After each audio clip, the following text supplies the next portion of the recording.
Disco Theater in Los Angeles. The Splatoon Sterling Squid is what we're all inking for today as we get set for the Splatoon 2 World Championship.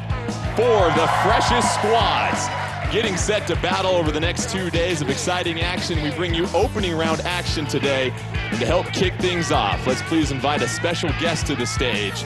The producer for Splatoon 2, the one, the only, Mr. Nogami!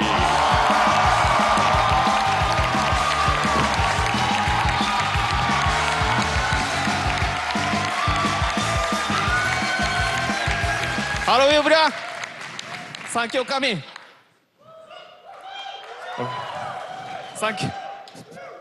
皆さん、こんにちは。私は人の姿に変身する不思議なイカを研究しているイカ研究所の研究員です。Hello, I am a squid researcher from the Squid Research Labs, and I make it my business to study a mysterious form of inkling life. 会場の皆さん、そしてインターネットで中継をご覧になっている世界中のファンの皆さん、スプラトゥーン2ワールドチャンピオンシップへようこそ。To everyone here in the theater and all of you watching from home online around the world, welcome to the Splatoon 2 World Championship. そして世界各地の大会を勝ち抜いたアメリカ、ヨーロッパ、オーストラリア、ニュージーランド、日本の代表チームの皆さん、ご出場おめでとうございます。I also want to offer my hearty congratulations to the 4 teams that won their way here from America, Europe, Australia, New Zealand, and Japan.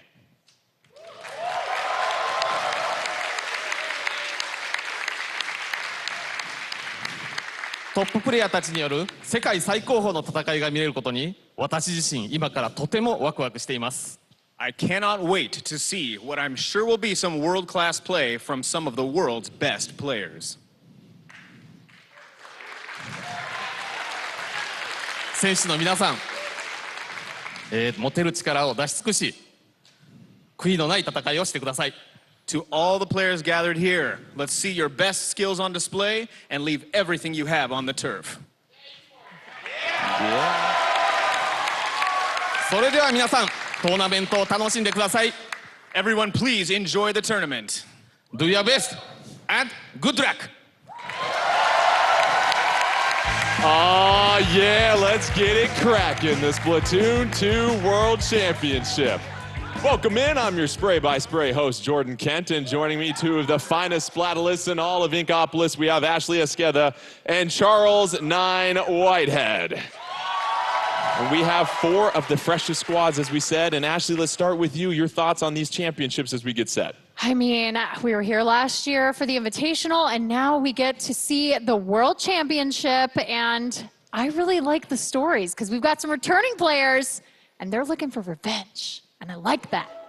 And Charles, what are you excited to see over the next couple of days here? Well, this truly is the World Championship, the best players that we could find out here today fighting for all the glory, all the marbles, the prestige. This truly is the championship of all championships. Well, before we get started, let's take a look at some housekeeping that we got to take care of. The tournament rules for the Splatoon 2 World Championship. Let's go ahead and follow these along. Opening rounds, we like to call those the ink pools. That'll be turf war. Teams play 2 matches and a mini seeding bracket. After play, the teams will then be ranked by their win-loss record. The semifinals, ranked battle, the matchups seed 1 versus 4 and 2 versus 3, and then an elimination best of 5, which will lead us to our 2 teams for the grand finals tomorrow, which will be a best of 7. Kicking off at 1 p.m. tomorrow. And you look at the seeding schedule here, we've got a couple teams that are ready to go, but let's walk you through the first 4 matchups that we'll have in this opening round of Turf War. You see match 1, SetToDestroyX representing the USA, taking on the Backsquids representing Europe, and then the GG Boys from Japan taking on Yana from Australia, New Zealand, and match 2. You'll see match 3, you take the loser of match 1 and the loser of match 2, and then match 4 will be the winner of match 1 and the winner of match 2.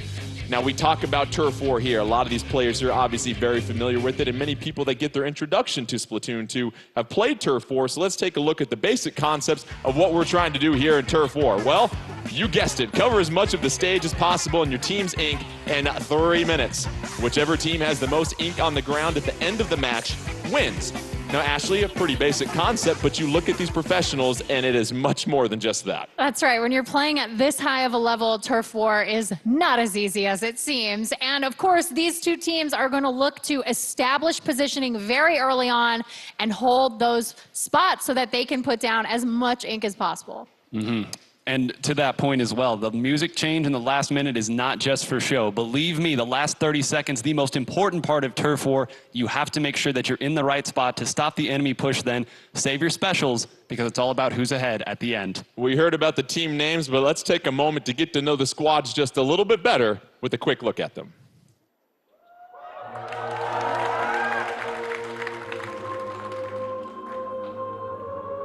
Ink. Used in ancient cultures to write sacred texts. It drips. Sometimes it drops. Early monks used it to create quiet masterpieces. Gutenberg pressed it. And today,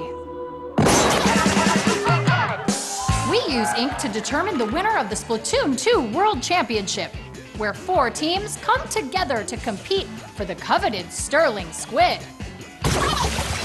Representing Japan are the GG Boys. Dynamon returns with his new team after splatting out over 800 teams in Japan and is now looking to bring that Sterling Squid home. I am Dynamo. Etona, Taish, Yamamichi. We are GG Boys. And representing Australia, New Zealand is, yeah, nah. 1, 2, 3. Were we all meant to go at 3? Arriving as the undefeated champions of the 2018 AUNZ Splatoon 2 Cup, this new team includes 2017 Invitational participant Latias. Just kidding, Latias, who returns with the goal of scoring key upsets. Hi, I'm Gabe. Hi, I'm Latias. Totally, River. And I'm FLC. And we're Team Yeah Nah. Representing the United States and Canada is SetToDestroyX. After the US defeated Japan in the 2017 Splatoon 2 World Inkling Invitational, key members of the US team became SetToDestroyX and continued their dominance by winning tournament after tournament after tournament. It was a lot of tournaments. The US is now ready to defend their title. Hi, I'm Penguin. Hi, I'm Kia. I'm Fuzzy. I'm Hexen, and we are SetToDestroyX. That was awesome. Dude, wow. Representing Europe is Backsquids. The winners of the Splatoon European Championship, this German team brings a fresh name and team spirit aplenty as they take on the rest of the world. Hey, you're supposed to smile here. He's smiling. Hi, I'm Dean. I'm Eiko. I'm Watson. I'm Kaito. And I'm Magic K. Rose. And we are the Backsquids.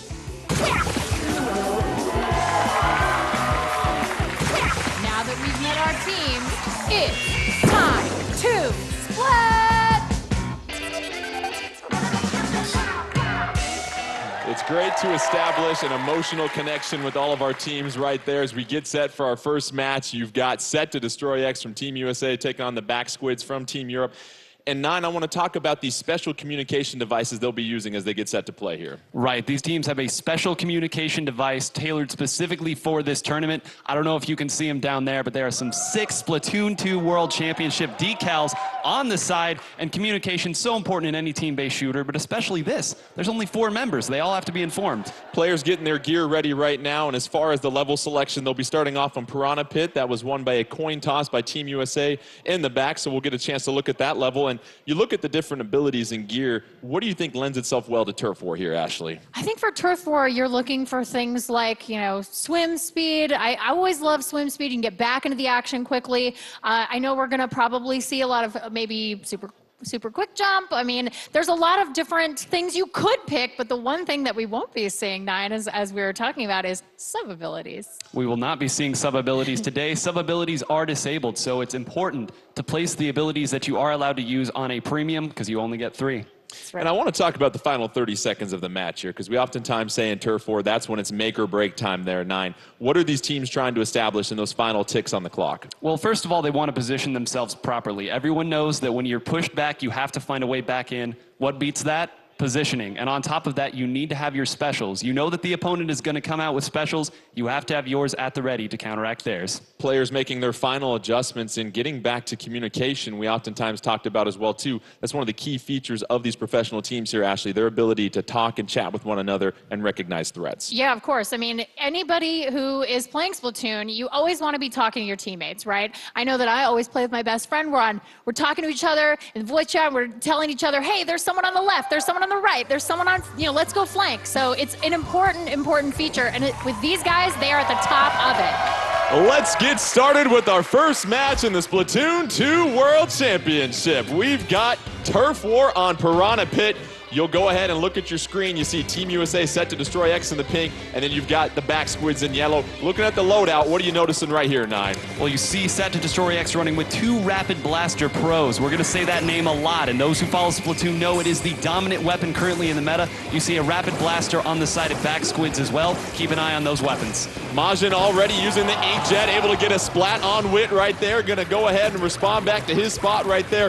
4-3 advantage on the field for the Backsquids. And Ashley, we oftentimes talk about, yes, the 30 seconds are important at the end, but the first 30 to establish map control are just as important. That's right. You want to be able to get your positioning in. You want to start building that special as quickly as humanly possible, but not so quickly that you are actually out of the action. You don't want to stay away. Oh, these good trade for trades. Couple of trade for trades right there. 3-2 advantage on the field right now for the Backsquids. You see the bottom right of your screen. A lot of yellow on the map right now here, 9. Yeah, it's getting scary. We talk about it. The last 30 seconds are important, but you can very much lose a match early on if you're not careful. I love what I'm seeing from Backsquids. You see themselves positioned. They don't have the 2 Rapid Blaster Pros, but they do have the Rapid Blaster. They're not being overly aggressive. Majin doing a great job grabbing a couple of splats with that Rapid Blaster. Take a look at Fuzzy, an overhead view of the map. 4-4 on the field. 1:30 left in this one. Both teams vying for control, but it seems like actually the Backsquids have the early advantage in this one. They do. They established it early on. They had that key splat with the Inkjet, which I absolutely love that from a distance, but here we go. We're starting to see the specials come out from US. Fuzzy deploying the Stingray right now, trying to create some space, and then the Ink Armor also being deployed, because here is SetToDestroyX looking to make that counter push here as we approach a minute left here, 9. And they sent 2 people on the left side of the map. We talked earlier about how you need to pair up if you want to make something happen. They did a great job sending both Fuzzy and Pengit to the bottom of the screen. That allowed them to get the advantage they now have. 4-4 on the map. Wit has an Ink Storm sent out right now. That's going to help cover some turf for SetToDestroyX. You look at the map in the bottom right, it's pretty even at this point. Wit using that super jump to avoid the Stingray. Falls behind the splash wall. Wonderful job right there. Oh, but another splat for splat. It's 2-1 though at this point here, 9. Here's where SetToDestroyX can make their push. But if you are the Backsquids, this is when you got to hold things down. There's not going to be a lot of time for either side to build up their specials yet. It's all about holding on. You hear the crowd coming to a roar. SetToDestroyX moving to the top of the screen. This is their play. 20 seconds left. 4-2 on the map, and this is the advantage that SetToDestroyX was looking for. Hexen using that Rapid Blaster, clearing some space out. Now just trying to cover as much yellow as he possibly can. We're now down to 8 seconds left. 4-3 on the field, Backsquids. Is it enough of an advantage to make a counter push? We will see. It's going to be close. 3-2. Was it enough with the slosher at the end? Let's see what Judd has to say in match number 1. It's going to be close. The furry paws hold the fate, and victory going to the Backsquids narrowly, and we saw that by the final couple of seconds right there, 9. That 3-2 advantage that was established, and a couple scoops of the bucket with the slosher. Slightest of leads, but that's such a big map that it's hard to get to the other side. Even if you have the lead going into that, it's not safe. You have so much ground to cover. SetToDestroyX did a great job pushing back in without the use of their specials. You saw them put 3 people attacking 1 spot, but it was just the staggered trades here, trades there. ultimately it just wasn't enough. And Ashley, we saw it was really the Backsquids, their ability to establish map control early in this one. It seemed like it put SetToDestroyX on the defensive for most of the map. That early splat with that inkjet, I think, was really key.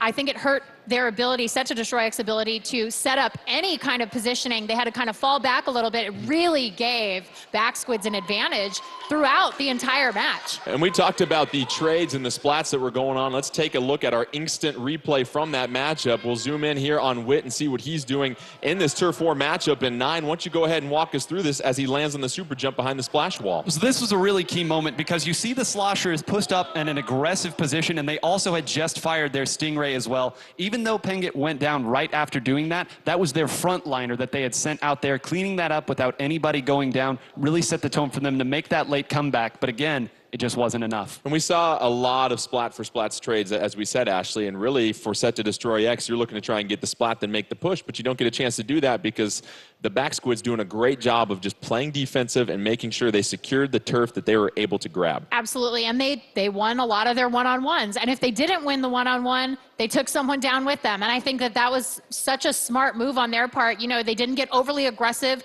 They didn't try to get close to the, the base. Like, they just said, you know what, we got this. We're just going to stay in the middle of the map. We're going to control it, and that's it.